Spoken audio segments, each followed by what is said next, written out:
મિત્રો, આજની સવારની પ્રેમી સલામ. જય મસીહ કી. Praise Lord, hallelujah. આપણે પ્રેરિતોના કૃત્યોના અભ્યાસમાં મિશનરી મુસાફરી સંત પાઉલ અને બારનાબાસની પ્રથમ મિશનરી મુસાફરી વિશે અભ્યાસ કરીએ છીએ. અને આજે આપણે પ્રેરિતોના કૃત્યોના 14મા અધ્યાયમાં અંત ભાગમાં તેઓ આ મુસાફરી પૂર્ણ કરીને કેવી રીતે પાછા અંત્યોખ આવીને માતૃમંડળીમાં આવીને આખી સેવાનો રિપોર્ટ તેઓ આપે છે. પણ અલગ અલગ પ્રાંતોમાં ફર્યા ત્યારે જે અલગ અલગ અનુભવો એમને થયા અને પ્રભુએ એમનો ઉપયોગ કર્યો. આખરે જોઈએ તો તેઓએ સુવાર્તા પ્રગટ કરી, પણ સતાવણી પણ એટલી જ વેઠી. અને એટલે 14મા અધ્યાયથી તેઓ ઇકોનિયામાં જે યહૂદીઓનું સભાસ્થાન હતું ત્યાં ગયા. હવે આ ઇકોનિયામાં અને બીજા પ્રાંતોમાં તેઓ આવ્યા ત્યારે ઘણા બધા યહૂદી અને ગ્રીક લોકોએ વિશ્વાસ કર્યો. એમાં પણ અવિશ્વાસી યહૂદીઓએ કે છે કે વિદેશીઓને ઉશ્કેર્યા. અને આવું થાય છે. યહૂદીઓએ વિશ્વાસ કર્યો, પણ એમનામાં જ પાછા અવિશ્વાસી યહૂદીઓ કે જેઓ વિદેશીઓને ઉશ્કેરીને પક્ષ ઊભા કર્યા અને સંત પાઉલની વિરુદ્ધ તેઓએ સાક્ષી પૂરી. પણ શહેરના લોકોમાં ફાટફૂટ પડી. કેટલાક લોકો પાઉલની બાજુ ગયા, કેટલાક લોકો યહૂદીઓની બાજુ ગયા અને કેટલાક લોકોએ પ્રેરિતોનો પક્ષ લીધો. પણ કહે છે કે તેઓ ત્યાંથી નીકળી ગયા, પણ સુવાર્તા પ્રગટ કરતાં કરતાં નીકળ્યા. ભલે ત્યાંથી નીકળી ગયા, પણ બીજ રોપીને ગયા. ત્યાં સુવાર્તાનું કામ કર્યું, પુનરુત્થાનના સાક્ષી બન્યા. અને આવું થાય છે કે યહૂદી, બિન યહૂદી, વિદેશીઓ, અવિશ્વાસી યહૂદીઓ, ખ્રિસ્તીઓ, બિન ખ્રિસ્તીઓ અને અવિશ્વાસી ખ્રિસ્તીઓ, નામધારી ખ્રિસ્તીઓ, અને તેઓ કેટલી બધી વાર સુવાર્તા અને મંડળીની વિરુદ્ધના કામ કરે છે. અને એ સંત પાઉલને પણ એવો જ અનુભવ થયો. અને આવ્યા પછી એક પાંગડો કે લંગડો માણસ હતો જન્મથી. એને પાઉલે જોયો. એની દ્રષ્ટિથી એને લાગ્યું કે વિશ્વાસમાં મજબૂત બને એમ છે.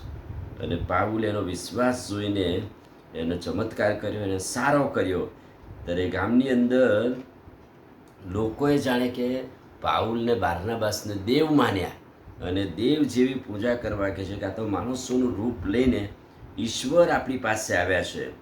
અને તેઓ બારનાબાસને જ્યુસ કહ્યો અને પાઉલને હર્મેસ કહ્યો, કેમ કે ત્યાં એ મંદિરો હતા અને એમ કે આ મંદિરના દેવ આવ્યા છે આપણી પાસે.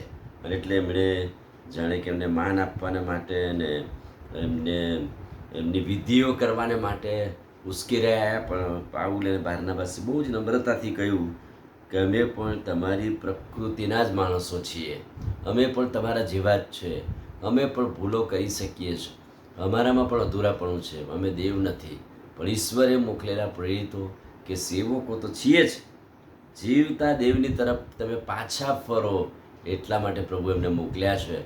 તમે યહૂદી હોય, બિન યહૂદી હોય, વિદેશીઓ હોય કે ગમે તે હોય, પણ તમે ખ્રિસ્ત પર વિશ્વાસ કરો અને વિશ્વાસમાં વૃદ્ધિ પામો એટલા માટે પ્રભુએ અમને તમારી તરફ મોકલ્યા છે. અને 19મા વચનથી અંત ભાગમાં એવું કહે છે કે 21મો અધ્યાય, એમને સખત સતાવણી થઈ, એમને મારવામાં આવ્યા, પથ્થરે માર્યા અને પાઉલ તો જાણે મરી ગયો હોય એવી પરિસ્થિતિ થઈ. પણ છતાંય પ્રભુ એમને સાચવ્યા અને સુવાર્તા પ્રગટ કર્યા પછી અંત્યોખમાં પાછા આવ્યા. અને 22મા વચનથી તેઓએ શિષ્યોને મન દ્રઢ કરતા તેઓને વિશ્વાસમાં ટકી રહેવા માટે સુબોધ કર્યો. સંકટમાં થઈને પણ દેવના રાજ્યમાં જવું પડે છે, સંકટ વેઠીને સુવાર્તાનું કામ કરવું પડે છે. અને એવું વિશ્વાસમાં મજબૂત કર્યા. અને અગત્યની વાત કે એમણે દરેક મંડળી જ્યાં કામ કર્યું, સુવાર્તાનું કામ થયું, એટલે રિટર્નમાં પાછા ફરતા દરેક મંડળીમાં વડીલો ઠેરાવ્યા, વડીલો નિમ્યા કે તેઓ મંડળીનો વહીવટ કરે, તેઓ મંડળીને સાચવે અને ઉપવાસ અને પ્રાર્થના સહિત તેઓએ પ્રભુને સોંપ્યા.